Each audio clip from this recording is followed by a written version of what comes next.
whole body. Okay. But it will take some time. Yes. Don't rush it. If you are not used to meditation, then there is no contradiction. You can first develop at least upachara samadhi, and then go to the whole body. It has very advantages if you are interested in yoga, if you are interested in the chakras and the channels and all that. If you are interested in Zen also, like one of my teachers, Master Shenyan, he in Taiwan, he always, before using the Zen method like Huato or Mojao and so on, he would first make you meditate on the breath until you are able to illumine or make this reflected image clear. That means you have a deep concentration. When you have a deep concentration, then you can work on the Zen method. Like what was like Kung An? What were you before you were? What was your face before you were born, and so on? Or any koan, that is Rinzai tradition, or silent illumination. I have learned more the silent illumination, where you just illumine the whole body by your concentration. This comes together with this method, by your concentration on the whole body. Because your nimitta, anapana nimitta, then becomes the whole body. So just like you illumine here, the one place, then you can use it on the whole body. If you have practiced the dhyanas according to the Theravada method, then it is quite easy to get into this. But in this tradition, they don't emphasize the traditional shamatha, first dhyana, second dhyana, third dhyana, fourth dhyana. They emphasize rather the wisdom of non-obstructed mind.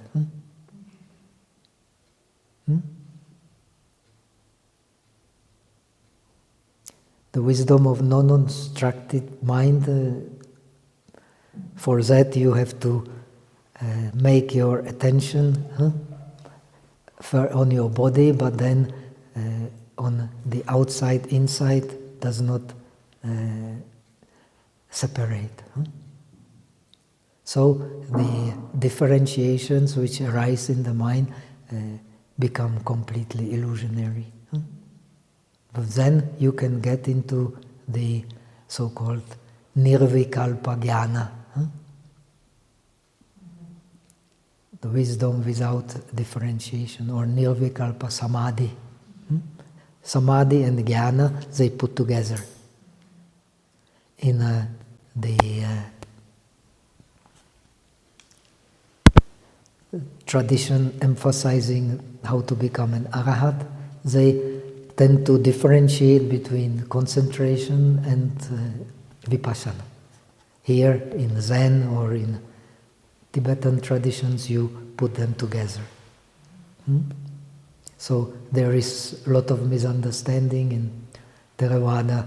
They think that like Zen is only shamatha, no vipassana, but actually the vipassana is in shamatha. But it is not a differentiating vipassana, it is vipassana based on non-differentiation. So the differentiation is, as we will learn, is something which is not real. It does not mean you suppress differentiation, but you understand it as the illusionary phenomena. Where there is differentiation, phenomena appear. But the phenomena are illusionary. They are product of the mind.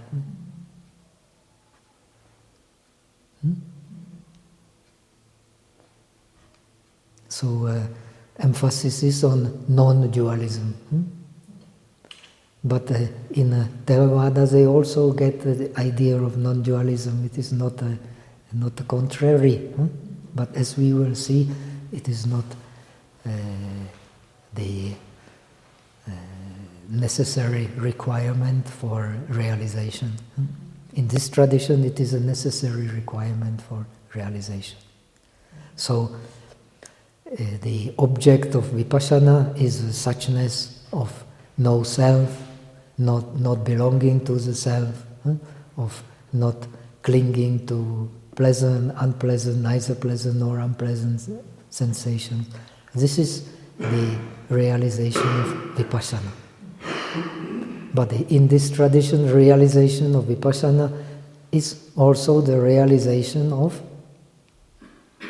non-self-existent nature, and the all illusionary nature of differentiation based on self-existent nature, svabhava, and the non-real nature of generalization and particularization.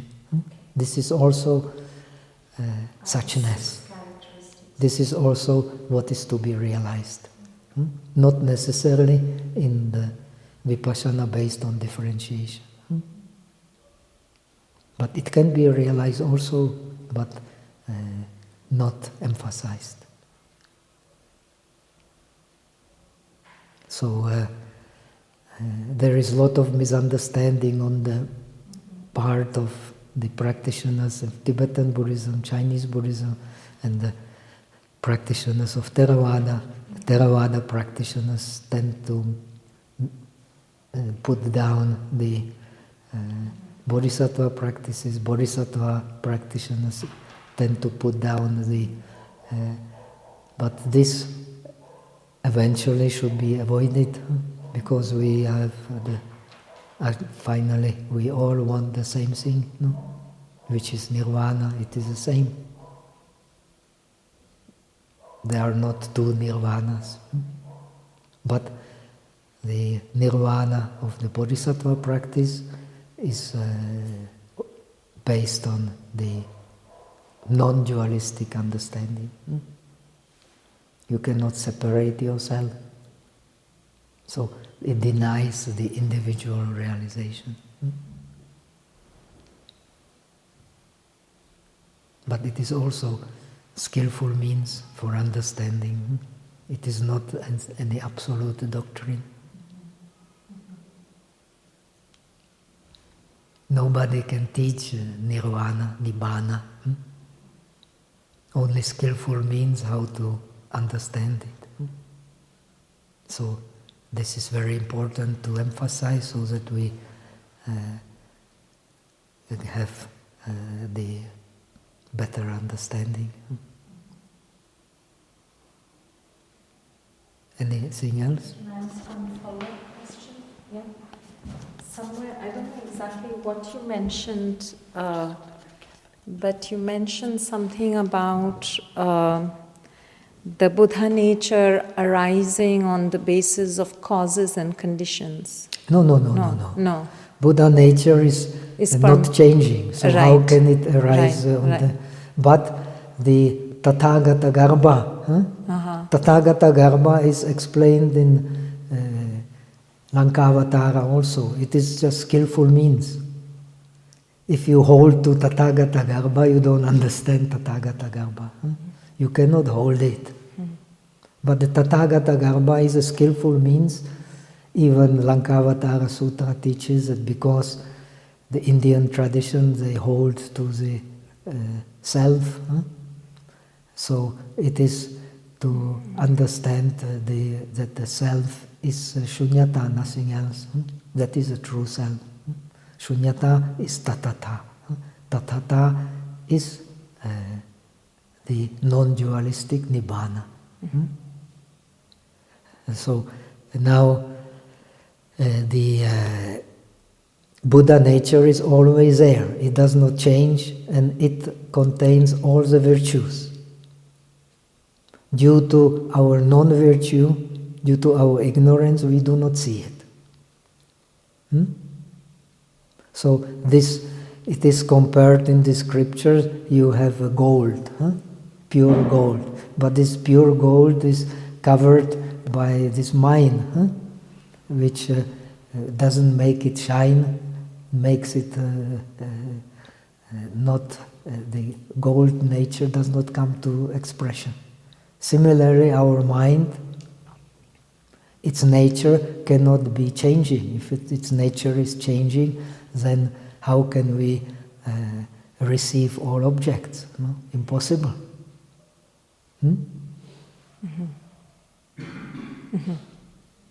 So this Tathagata Garbha explains this non-changing nature covered by ignorance. That's what beings are. That's what I am, that's what you are, that's what all beings are. The Buddha, he has attained the pure gold, so it is not covered anymore by ignorance. So that is the true mind, that is a Buddha nature. Then when you have found the true nature of the mind, it does not change. In a way, it has some similarity to Vedanta approach, or to the yoga approach, even in Samkhya. So finally, the yoga tradition, they have common roots. Yoga has common roots, and that is the greatness of Indian culture, is ultimately the yoga, which has a common roots. Finally, what we meditate, we do rituals, we do all kinds of purifications to get the purity of the mind. Purity of the mind has many, many symbols, many. Now, in Buddhism, this purity of the mind is nothing but this Buddha nature.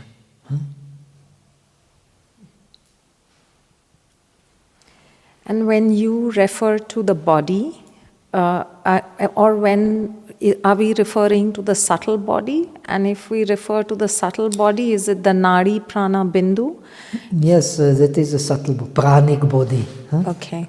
You have also in Vedanta, you have the Ahara Kaya, the rough body, you have the prana body, and this prana body is connected to the sensations in the mind.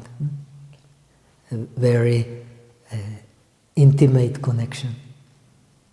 So by getting into the prana body, you can study the subtle mind.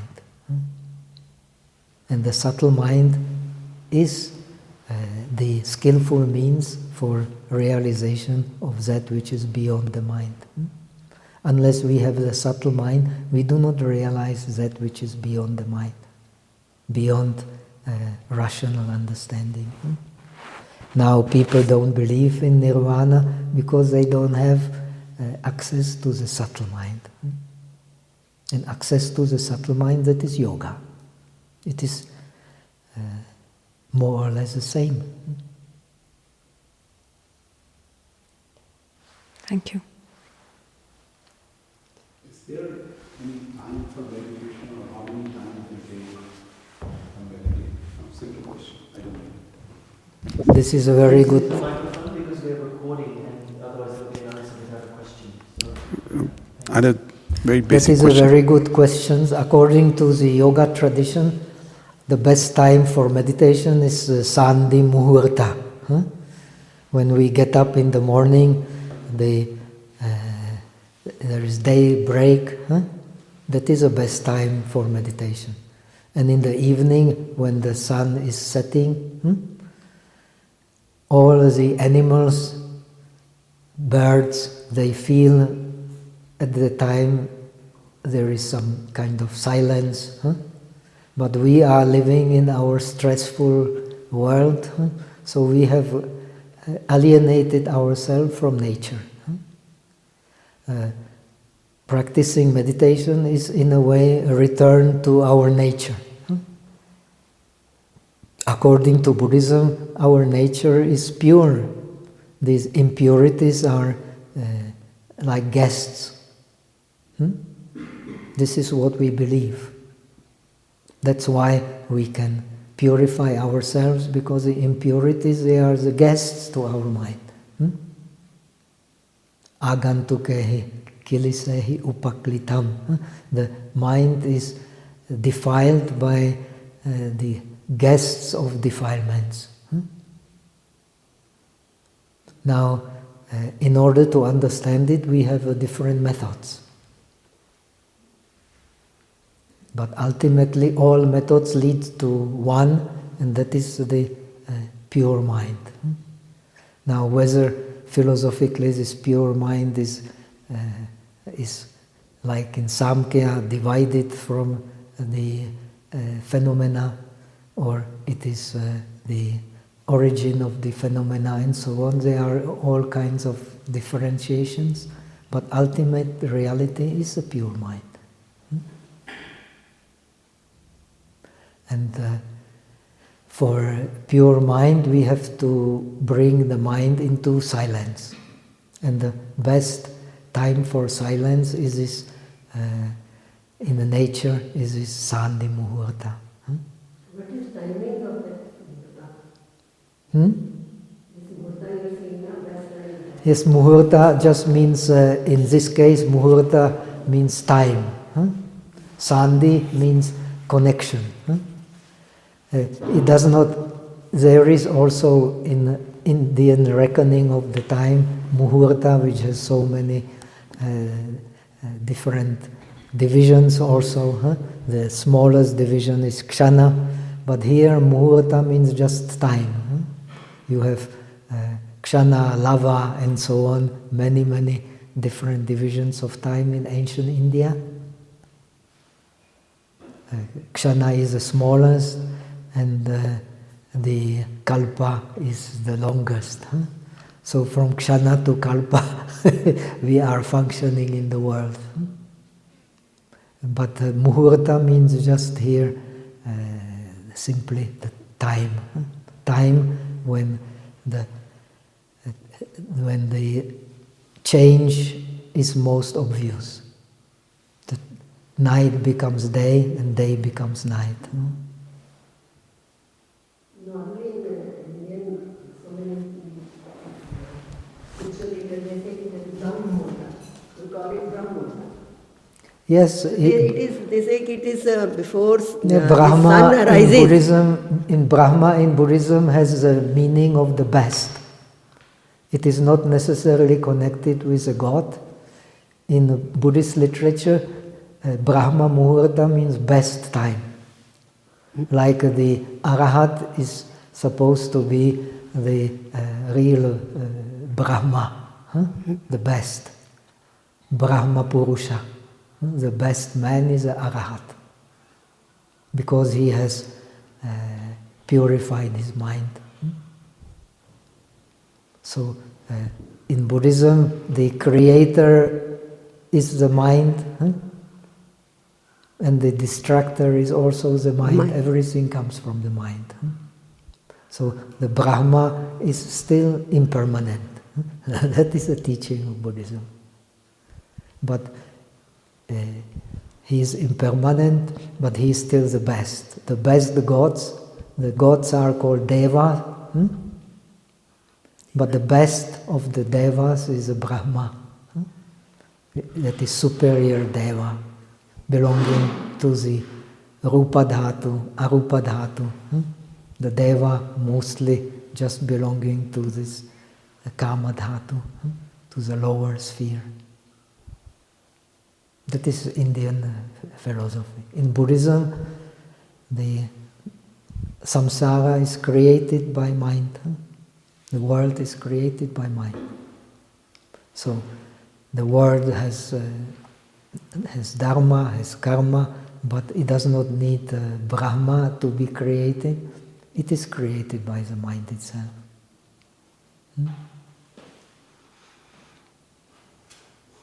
So that makes, there is a law but this law does not need some personal creator. The law is the dependent origination. So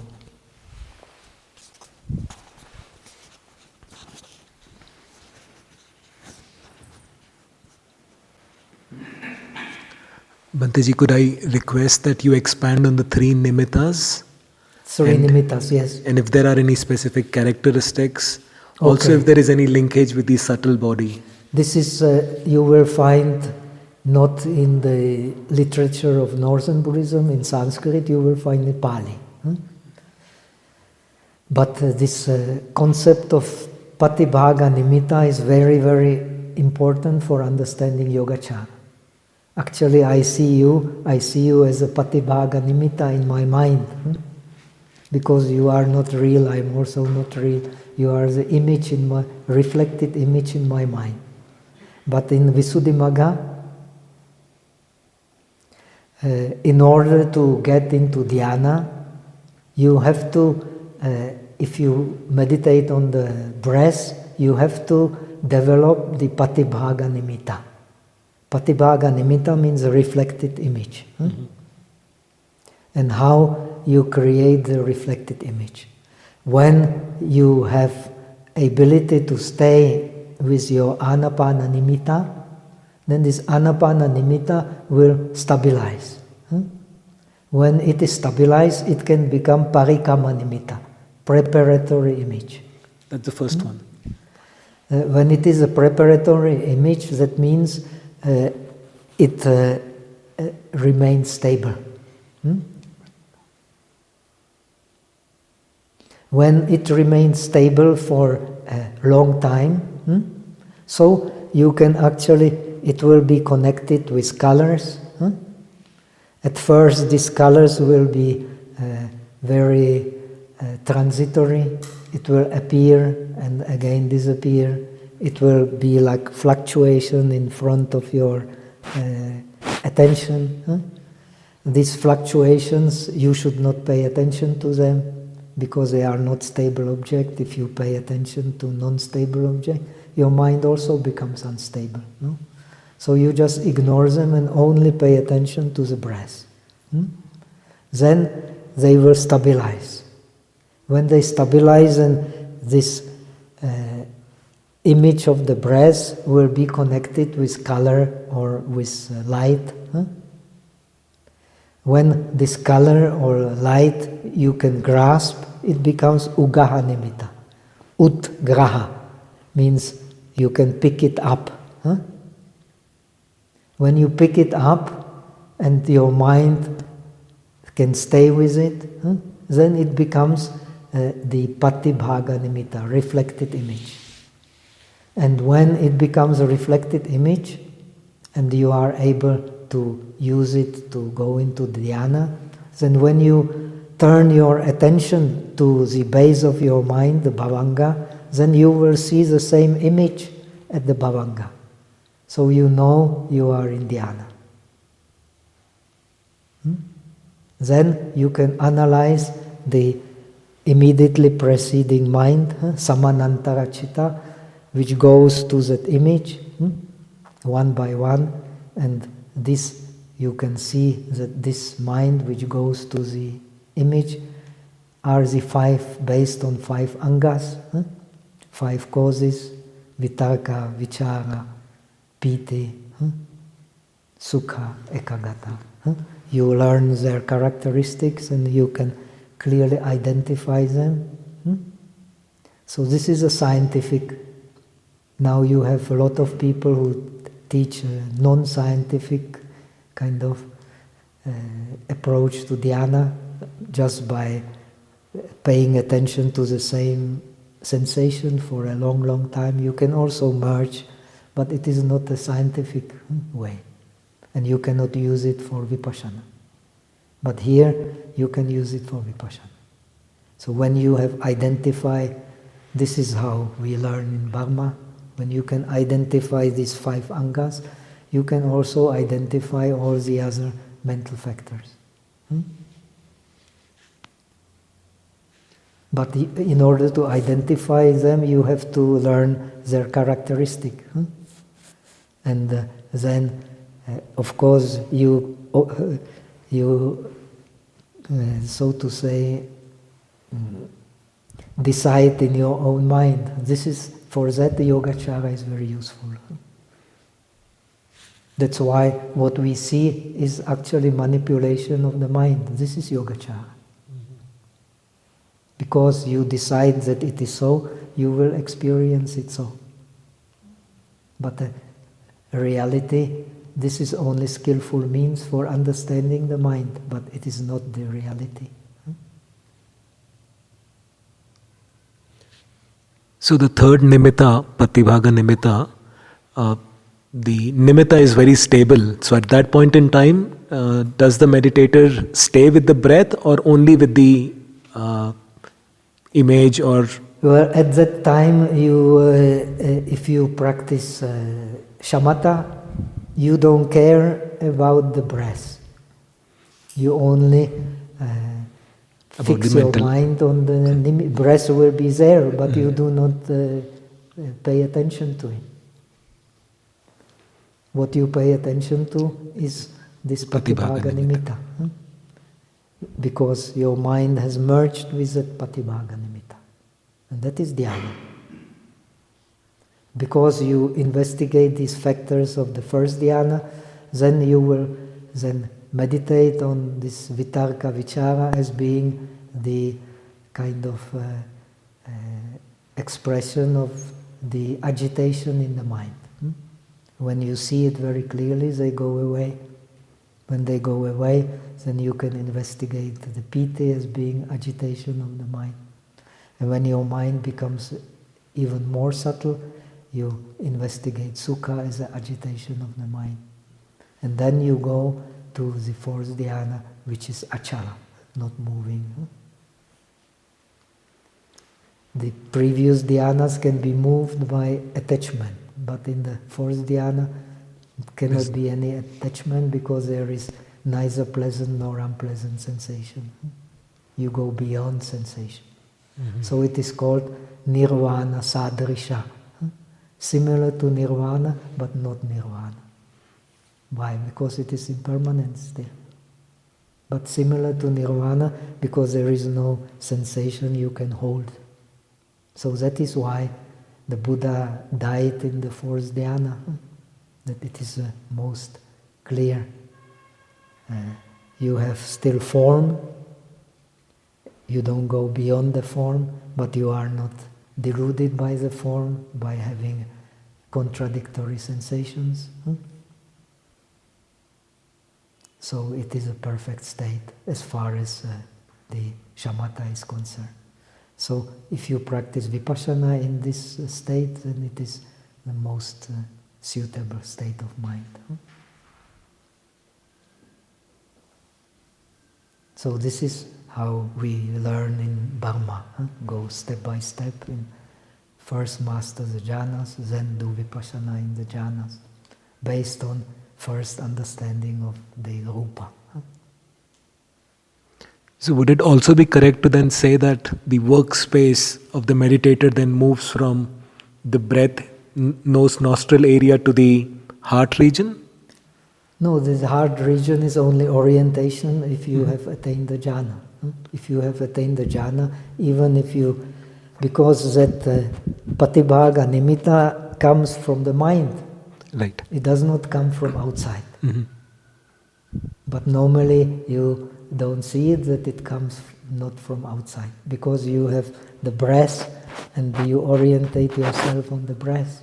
But in fourth dhyana you don't feel any breath. So that image is the same as in...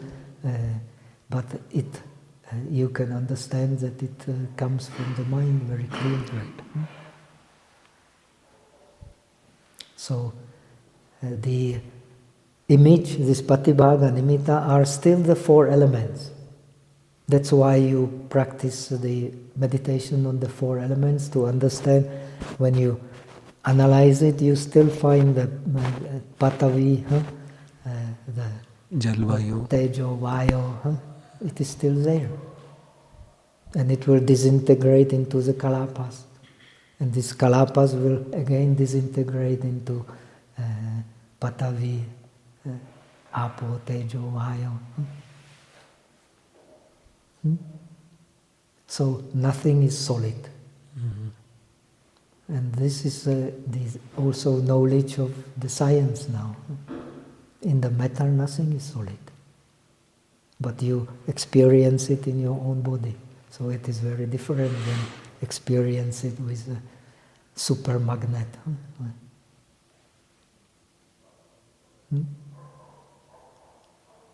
Even in this Goenka method you have learned, they also experience the disintegration into kalapas, but not the analysis of the kalapas, because for that you need very, very strong concentration.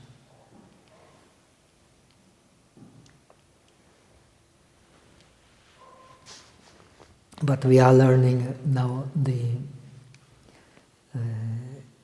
method of the Zen, where you don't need necessarily to go into the dhyanas, but you need necessarily a very, very high degree of awareness. And for that you have to experience the mind without thinking to be a natural state. The mind, when it thinks, is not a natural state. And for that you need a very strong concentration. Then you can understand what was your face before you were born. Or you can understand when you are using, like most in China, using Amitabha method, in Tibet also. So, who is meditating on Amitabha? You cannot find anyone. And that is Amitabha.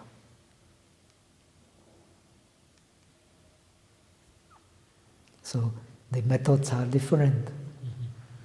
But it is very useful to learn both methods. No? It's very useful.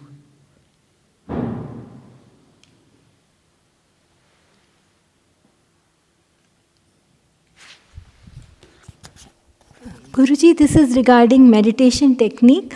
You said that in the technique we go from the in-breath, the space in between, the out-breath, and then the space in between.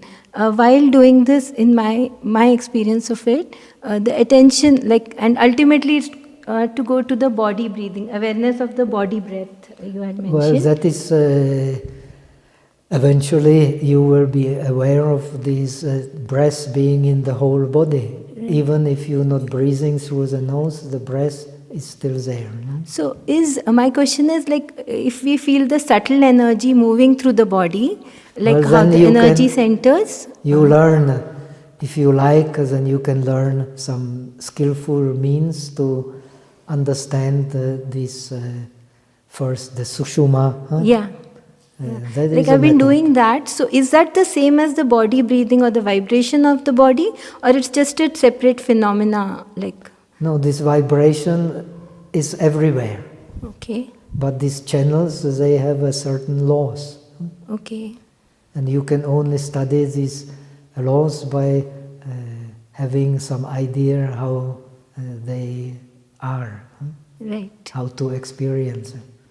If I have the experience and a little bit of it, so what does one do with that? Being aware of that experience of the subtle energy moving in the body and different other sensations. Aware that this pranic body right. is directly connected to the mind. Okay. By understanding the pranic body, you go deep into samadhi because it is so closely connected with the mind. Okay. So just stay in that awareness. Normally you are not aware that your mind moves with prana. You are not aware. But here you are aware and you move it consciously. Okay, move it consciously. Yes, you move it consciously. Okay, and that takes one deeper into the... So you can then go into the sushuma, You can, in the Chinese tradition, you see the yang meridian and the yin meridian, Yes. and Ida Pingala in Hindi they call the Ida and the Pingala. yes, The same thing. it is similar. Yeah. Okay. Okay.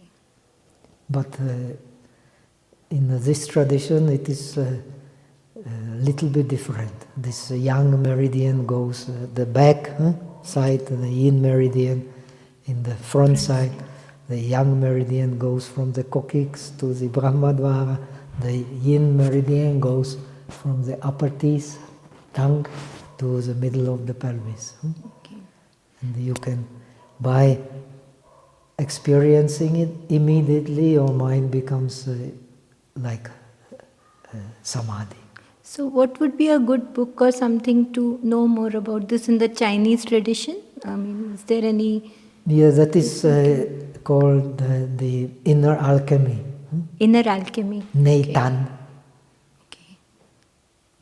Nathan. Nathan. Okay. But you don't need to learn all this inner alchemy. You just learn some rough ideas. It is a very long training and very long study. It is connected with these meridians also. When you know these channels, then you can connect the one acupuncture point with another, and you will feel the energy pushing through like magnetism. This meridian or channels, they have something common with electricity. Ida Pingala is also electricity. Plus, you need a plus and minus pole, Positive so and that negative. energy flows. Right? Yeah. Without plus and minus, you have no energy flow. And this plus and minus, you follow in your body. It is a great science, but the wisdom has no limitations. Our time has much limitation. So just first learn the concentration. And you can learn also when you learn this meditation on the whole body, you can also learn to follow this yang and yin meridian. It is not difficult, it is easy. But to go into the subtle things, you will need a lot of study and a lot of time. Nowadays we don't have time, so we are more and more ignorant. No? In the old time, especially in India, people had a lot of time. But unfortunately, only privileged people could study with most of the people, they had not the opportunity. Now we have more access, we have more opportunity, but we don't use it. That is a problem.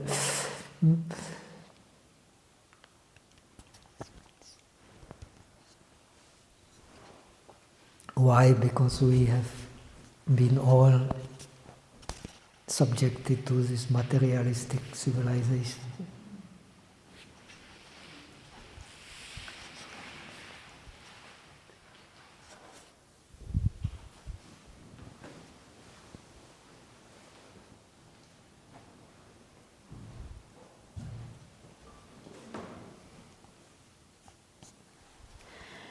Venerable, why is there then so much critique of Chittamatra in, like, as not being the highest school? Yeah, actually, from the point of view of Chittamatra, it is a higher school. The Madhyamika is a lower school. It all depends how you look at things. The Chittamatra is, in this tradition, is a higher school because the shunyata, if everything is shunyata, you may mistaken it that everything does not really exist, which is the worst mistake.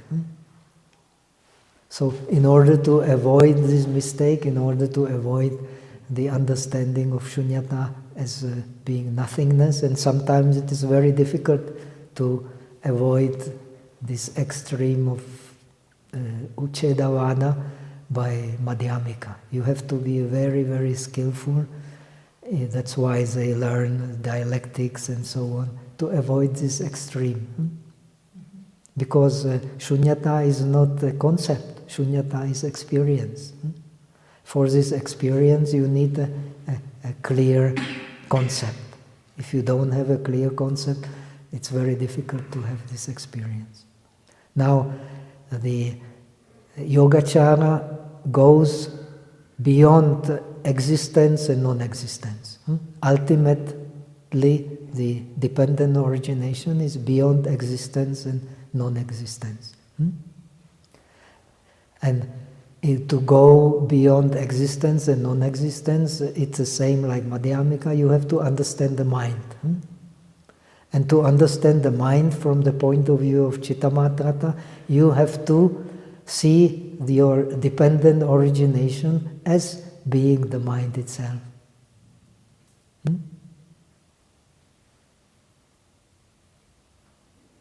The mind, in order to see it, you have to accept the existence of the mind. The real realization is that nothing exists except the mind. Everything is creation of the mind. And though the mind itself, it exists, but it does not exist truly. It is beyond existence and non-existence. I see. But in order to understand it, you have to accept its existence. Its existence is same like in Theravada, emptiness is of something. You don't start with absolute emptiness, you start with emptiness of something. And that something is only mind. There cannot be anything else but the mind, and that is a realization.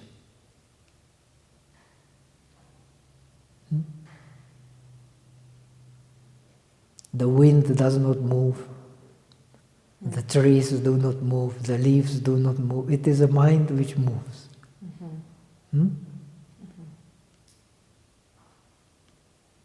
That is to be realized.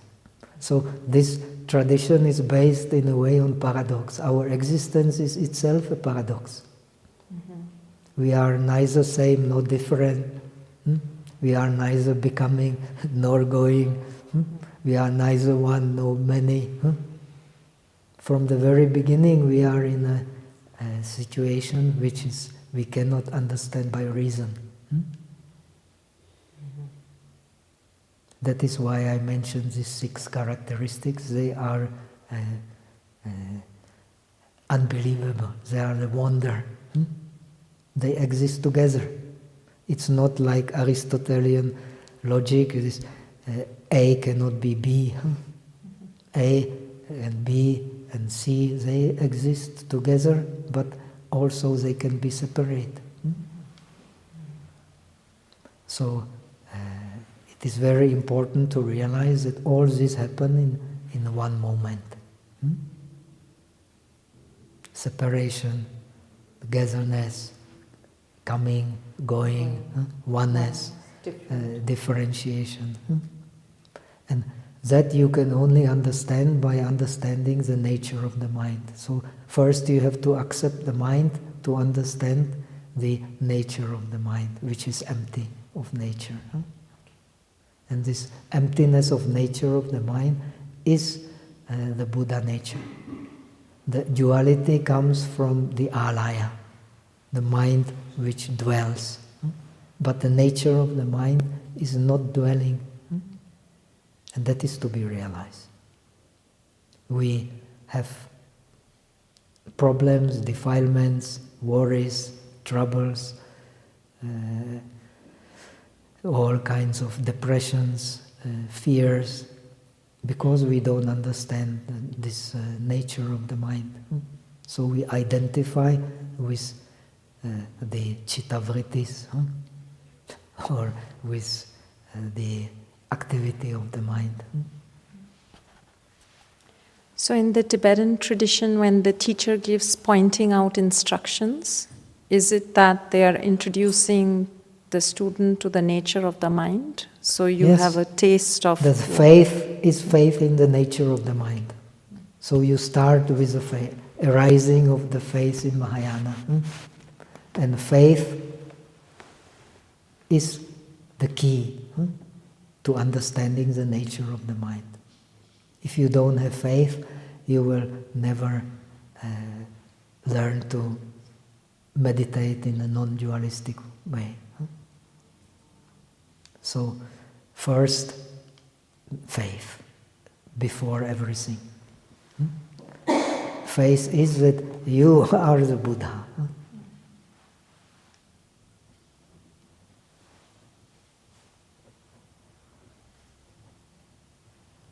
Buddha cannot come from outside. It will start when we discuss. Buddha is nothing but the real nature of the mind, which is body.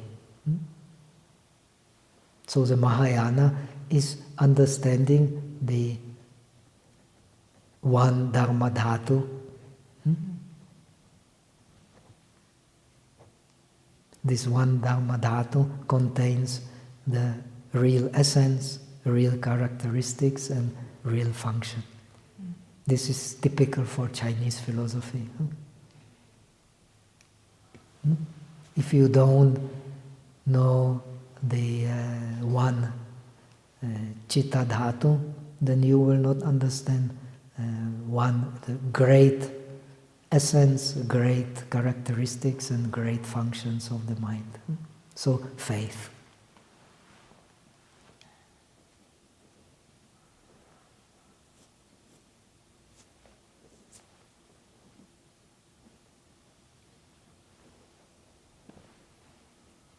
But this again is just a concept.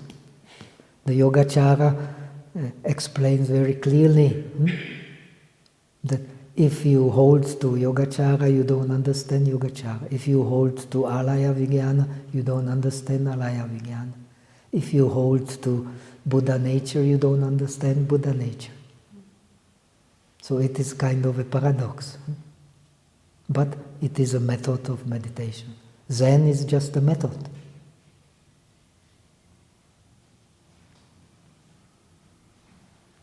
The problem with faith is that that's where logic ends.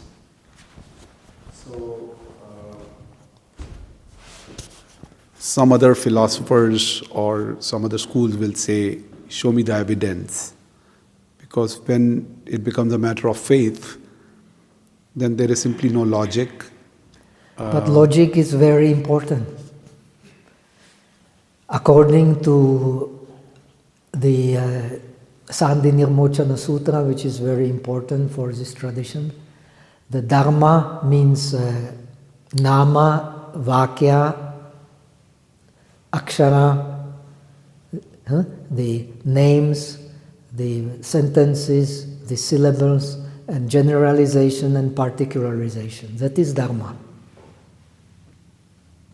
And through this Dharma, we understand the artha, the meaning. If we don't have a Dharma, how can we understand the meaning?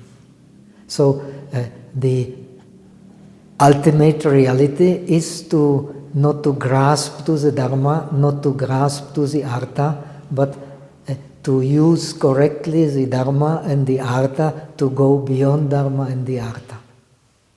And for that, we meditate on emptiness. But first, we have to have a clear concept of emptiness to be able to meditate on emptiness. If we don't have a clear concept of emptiness, and in this tradition, the clear concept of emptiness can only come when you understand that the duality is there in the mind, but it arises in emptiness.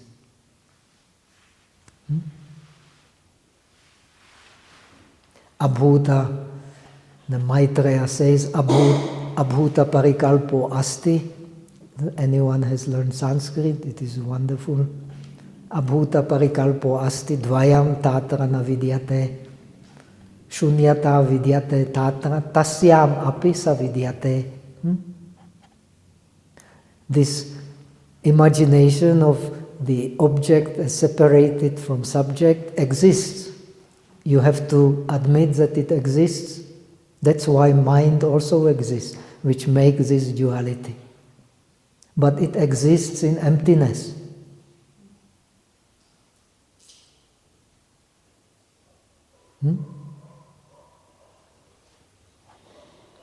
It is not easy to see that this object and the subject, they arise in emptiness. It is not easy, we don't see it. But this is precisely what you are supposed to realize. This emptiness and this subject and object will be there. The eye still sees the rupa, but the rupa and the mind arise in emptiness. That is not easy to see. So you need a skillful means in order to see it. And that is the Zen, that is also the Tibetan meditation, Dzogchen, Mahamudra, Mahasandhi. It's all about that. To understand that the mind functions in this emptiness and it can create, it is very creative. It creates the world. Mind creates the world.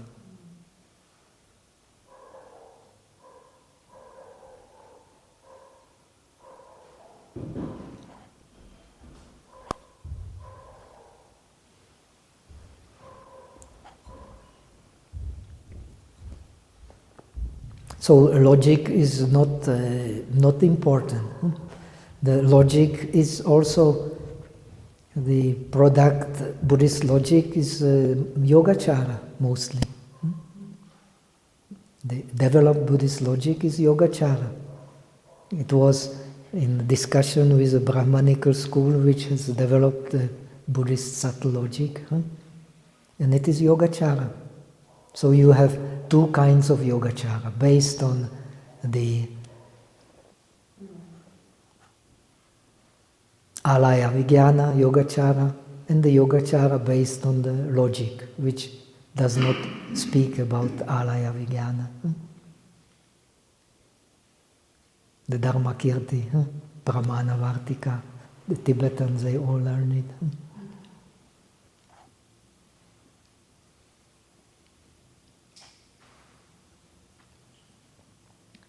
So, the real meditation is to be aware that this reality of subject and object arises in the mind itself. It is not there, it arises in the mind itself.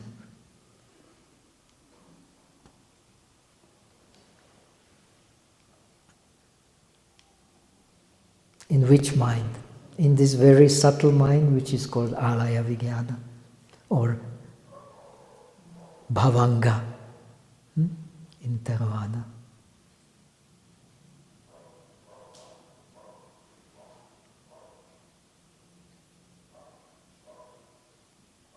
And it is a very subtle mind, we normally do not see it. But this mind is karmic mind. So it is impermanent, but it is a root of impermanence. Impermanence has a root, and that is the alaya.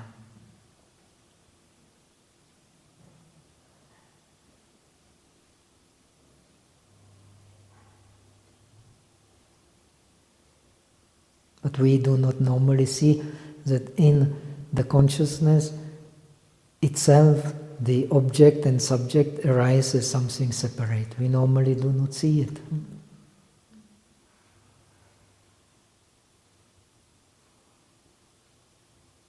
And because we do not see it, therefore we are subjected to gross differentiation, not to subtle differentiation.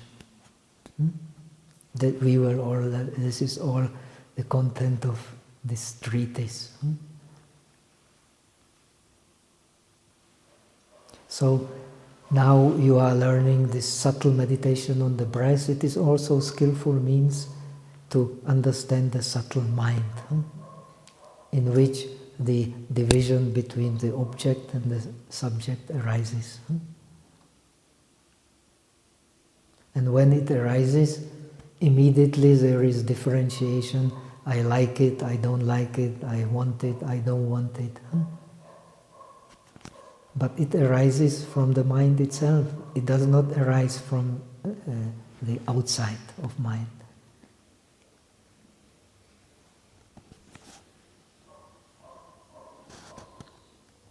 And when you see it, you are in samadhi. That is Zen. But we normally do not see it. So we sit and try, try. But sometimes it comes, sometimes it disappears, sometimes it comes again, sometimes it disappears again. But the first thing to see is that this evil or pollution comes from the mind itself. This is beginning of meditation. It does not come from outside, it comes from the mind itself. So when you stop this evil mind, you are entering the meditation. When you see this mind, when you contemplate its impermanence, so you still have understanding, but still it is a superficial understanding.